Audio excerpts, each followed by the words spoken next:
ہم اپنی عقل سے اپنے مسئلے حل نہیں کر سکتے، اپنی ذہانت چالاکیوں سے اپنے مسئلے حل نہیں کر سکتے، مال سے مسئلے حل نہیں ہوتے، چیزوں سے مسئلے حل نہیں ہوتے، حکومتوں سے کام نہیں بنا کرتے۔ مسئلے حل کرنے والا اللہ ہے، خوشیاں دینے والا اللہ ہے۔ اپنا معاملہ اللہ سے ٹھیک کرو، اللہ ہمارے مسئلے حل کرے گا۔ اور اللہ نے مسائل کے حل کے لیے اعمال دیے ہیں۔ نماز مسئلوں کا حل ہے، قرآن مسئلوں کا حل ہے، دعا مسئلوں کا حل ہے، مسجد مسئلوں کا حل ہے، ذکر مسئلوں کا حل ہے، حیا مسئلوں کا حل ہے، حضرت محمد صلی اللہ علیہ وسلم کی اتباع یہ مسئلوں کا حل ہے۔ یہ جتنی پریشانیاں ہیں، جتنے بھی مسائل ہیں، اس کی وجہ کیا ہے؟ ڈاکٹر صاحب علاج بعد میں کرتے ہیں، تشخیص پہلے کرتے ہیں۔ بغیر تشخیص کے علاج ہوگا نا تو بیماری اور خراب ہو جائے گی۔ پہلے مرض کا سبب تو سمجھو، مرض ہے کیا؟ اللہ قرآن میں فرما رہے ہیں یہ جو پریشانیاں ہیں، یہ جو مصیبتیں ہیں، یہ جو مسائل ہیں، اس کی وجہ کیا ہے؟ ما اصابکم من مصیبت فبما کسبت ایدیکم، جو بھی تم پر مصیبت آتی ہے وہ تمہارے گناہوں کی وجہ سے آتی ہے۔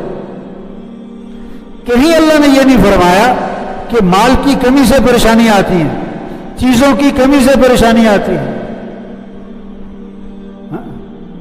پریشانیاں کیوں آتی ہیں؟ اللہ کی نافرمانی کی وجہ سے، گناہوں کی وجہ سے۔ اب ان کا حل کیا ہے؟ توبہ ہے، اللہ کی طرف رجوع ہے۔ مال کی کثرت مسئلوں کا حل نہیں ہے، چیزوں کی کثرت مسئلوں کا حل نہیں ہے، کارخانوں کی کثرت مسئلوں کا حل نہیں ہے، حکومتوں کا بدلنا مسئلوں کا حل نہیں ہے۔ مسئلوں کا حل اللہ کی طرف رجوع ہے، مسئلوں کا حل توبہ ہے، مسئلوں کا حل استغفار ہے، مسئلوں کا حل نماز ہے، مسئلوں کا حل اللہ کے سامنے گڑ گڑانا ہے۔ یہ وبا آئی ہے نا، یہ کس لیے آئی ہے؟ اللہ چاہتے ہیں بندہ میری طرف رجوع کرے، توبہ کرے، اپنی غفلت کو دور کرے۔ یہ نمازوں میں غفلت، یہ مسجد سے غفلت، یہ قرآن سے غفلت، یہ ذکر سے غفلت، یہ دعاؤں سے غفلت، یہ اعمال سے غفلت، یہ آخرت سے غفلت، یہ قبر قیامت سے غفلت، جنت اور جہنم سے غفلت۔ اللہ اس غفلت کو دور کرنا چاہتے ہیں، اس لیے اللہ بندوں پر آزمائش لاتے ہیں، پریشانی لاتے ہیں تاکہ رجوع کرے۔ قرآن میں اللہ فرماتے ہیں وَلَقَدْ أَرْسَلْنَا إِلَىٰ أُمَمٍ مِّن قَبْلِكَ فَأَخَذْنَاهُمْ بِالْبَأْسَاءِ وَالضَّرَّاءِ، ہم نے پہلی قوموں کی طرف انبیاء کو بھیجا، انبیاء نے لوگوں کو سمجھایا، جب انہوں نے انبیاء کی بات کو نہ مانا تو اللہ فرماتے ہیں ہم نے ان کو پکڑا۔ کس سے؟ شدت، تکلیفیں، مصیبتیں، وبائیں ان پر آئیں۔ کیوں بھیجی یہ وبائیں، یہ تکلیف اور شدت کیوں آئی ان پر؟ لعلہم یتضرعون، تاکہ یہ ڈھیلے پڑ جائیں، تاکہ یہ ہمارے سامنے گڑ گڑائیں، تاکہ یہ عاجزی کریں، تاکہ یہ رجوع کریں، تاکہ ہمارے سامنے زاری کریں۔ یہ وبا کس لیے آئی ہے؟ کہ جھوٹ سے نکلو، دھوکے سے نکلو، ظلم کو چھوڑو، بے حیائی کو چھوڑو، اللہ سے غفلت سے باز آ جاؤ۔ فلولا اذ جاءهم بأسنا تضرعوا، اللہ فرما رہے ہیں جب ان پر ہمارا عذاب آیا، ہماری طرف سے سختی آئی، انہوں نے ہماری طرف رجوع کیوں نہیں کیا؟ یہ ہمارے سامنے گڑ گڑائے کیوں نہیں؟ ہمارے سامنے تضرع زاری کیوں نہیں کی انہوں نے؟ اس وبا کا تقاضا تھا تضرع زاری، ڈھیلے پڑ جائیں، اللہ کے سامنے رجوع کریں، غفلت سے نکلیں، عمل کی طرف بھاگیں۔ اب آگے اللہ وجہ بتاتے ہیں کہ یہ شدت اور تکلیف کے باوجود بھی رجوع کیوں نہیں کر رہے؟ وَلَكِنْ قَسَتْ قُلُوبُهُمْ وَزَيَّنَ لَهُمُ الشَّيْطَانُ مَا كَانُوا يَعْمَلُونَ۔ دو وجہ بتائیں، ان کے دل سخت ہو گئے، ان کے دل کیا ہو گئے؟ سخت زمین پر بیج ڈالو، بیج ضائع ہو جاتا ہے، نرم زمین پر بیج ڈالو ہاں تو اس سے پودا نکلتا ہے، سخت زمین فرش پہ پانی ڈالو، پانی بہہ جاتا ہے، نرم زمین پہ پانی ڈالو، پانی وہ جذب کرتی ہے، دل سخت ہوتا ہے پھر اس پر اثر نہیں ہوتا۔ آج دل سخت ہو گئے، وبائیں دیکھ رہے ہیں، ہسپتال بھرے پڑے ہیں، وینٹیلیٹر پہ لوگ پڑے ہوئے ہیں، آکسیجن لگی ہوئی ہیں، ہسپتالوں میں پہنچ گئے، قبرستان پہنچ گئے۔ ان سب کچھ کو دیکھ کر جو نماز نہیں پڑھتا، جو فجر میں سو رہا ہے، جو جھوٹ بول رہا ہے، جو میوزک سن رہا ہے، جو دھوکہ دے رہا ہے، کیوں؟ یہ وبا سے ڈھیلے کیوں نہیں پڑے؟ یہ وبا ان کے اندر تبدیلی کیوں نہیں لا رہی؟ ان کے دل سخت ہو گئے ہیں، اور جو کام یہ کر رہے شیطان نے ان کاموں کو ان کے لیے مزین کر دیا ہے، وہ اسی میں پھنسے ہوئے۔ تو بھائی اس وبا کا تقاضا ہے توبہ، استغفار، اللہ کی طرف رجوع، اللہ کے سامنے تضرع اور اللہ کے سامنے زاری۔ اللہ قرآن میں دھمکی دے رہے ہیں، أَفَأَمِنَ أَهْلُ الْقُرَىٰ أَن يَأْتِيَهُمْ بَأْسُنَا بَيَاتًا وَهُمْ نَائِمُونَ۔ یہ بستیوں والے اس بات سے بے خوف ہیں کہ ان پر اللہ کا عذاب آ جائے اور یہ پڑے سو رہے ہوں۔ أَوَأَمِنَ أَهْلُ الْقُرَىٰ أَن يَأْتِيَهُمْ بَأْسُنَا ضُحًى وَهُمْ يَلْعَبُونَ۔ کہ یہ بستیوں والے اللہ کے عذاب سے بے خوف ہیں کہ اللہ کا ان پر عذاب آ پڑے اور یہ کھیل رہے ہوں، لہو و لعب میں لگے ہوں، کھیل تماشوں میں لگے ہوں۔ آج کس چیز پہ لگے ہوئے؟ موبائل پہ لگے ہوئے۔ تو یہ اس بات سے بے ڈر نڈر ہیں، یہ بے خوف ہیں اس بات سے کہ یہ کھیل تماشوں میں لگے ہوں اور اللہ کا عذاب آ پڑے، کوئی زلزلہ آ جائے، کوئی فرشتے کی چیخ آ جائے، کوئی طوفان آ جائے، آسمان سے پتھر برس جائیں، آسمان سے اولے برس جائیں۔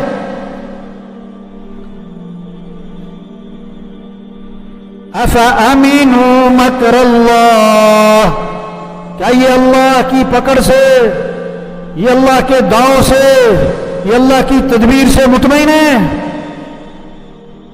فَلَا يَأْمَنُ مَكْرَ اللَّهِ إِلَّا الْقَوْمُ الْخَاسِرُونَ۔ اللہ کی پکڑ سے مطمئن نہیں ہوتے مگر وہ لوگ جو خسارے والے ہیں۔ اذانیں ہو رہی ہیں، سو رہے ہیں، فجر کی اذان ہو گئی، نماز ہو گئی، سو رہے ہیں، زور کی اذان ہو گئی، نماز ہو گئی، یہ دکان بیٹھے ہیں، گاڑیوں میں میوزک چل رہے ہیں، شادیوں پہ فنکشنوں پہ ڈانس ہو رہے ہیں۔ یہ اللہ کی تدبیر سے مطمئن ہے کہ اللہ کی پکڑ آ جائے۔ ان کو بات سمجھ میں نہیں آ رہی۔ اللہ باتیں دیکھو پہلی قوموں کو ہم نے ان کے ساتھ کیا کیا ہے۔ جہنمیوں کا ایک وصف اللہ نے قرآن میں بتایا ہے۔ جہنمی کون ہوتے ہیں، ان کی کیا حرکتیں ہوتی ہیں؟ لَهُمْ قُلُوبٌ لَا يَفْقَهُونَ بِهَا وَلَهُمْ أَعْيُنٌ لَا يُبْصِرُونَ بِهَا وَلَهُمْ آذَانٌ لَا يَسْمَعُونَ بِهَا أُولَئِكَ كَالْأَنْعَامِ بَلْ هُمْ أَضَلُّ أُولَئِكَ هُمُ الْغَافِلُونَ۔ یہ جہنمیوں کا وصف اللہ بتا رہے قرآن میں۔ وہ کون ہیں؟ ان کے دل ہیں، دل پر سمجھ کوئی نہیں، سمجھتے کوئی نہیں۔ دنیا کی بڑی سمجھ، پیسے کی بڑی سمجھ، کاروبار کی بڑی سمجھ، دین کی کوئی سمجھ نہیں، آخرت کی کوئی سمجھ نہیں، اعمال کی کوئی سمجھ نہیں۔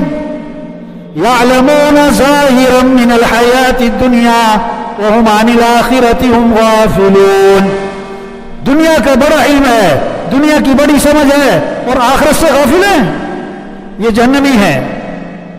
دوسری بات بتائی، وَلَهُمْ أَعْيُنٌ لَا يُبْصِرُونَ بِهَا، ان کی آنکھیں تو ہیں پر دیکھتے نہیں۔ کیا مطلب؟ عبرت حاصل نہیں کرتے، جنازے دیکھ رہے ہیں، فجر عشاء میں جنازہ پڑھ رہے ہیں، فجر میں پڑھے سو رہے ہیں، عبرت نہیں حاصل کی۔ ہسپتال بھرے دیکھ رہے ہیں اور پھر ایسے ہو جاتے ہیں جیسے کچھ نہیں ہونا ہمیں۔ روز جنازے، روز اعلانات، روز حادثات دیکھ رہے ہیں، عبرت حاصل نہیں کر رہے، استدلال نہیں کر رہے کہ یہ کیا ہو رہا ہے۔ آسمان کو دیکھ رہے ہیں، اللہ کو نہیں پہچان رہے، ہواؤں کو،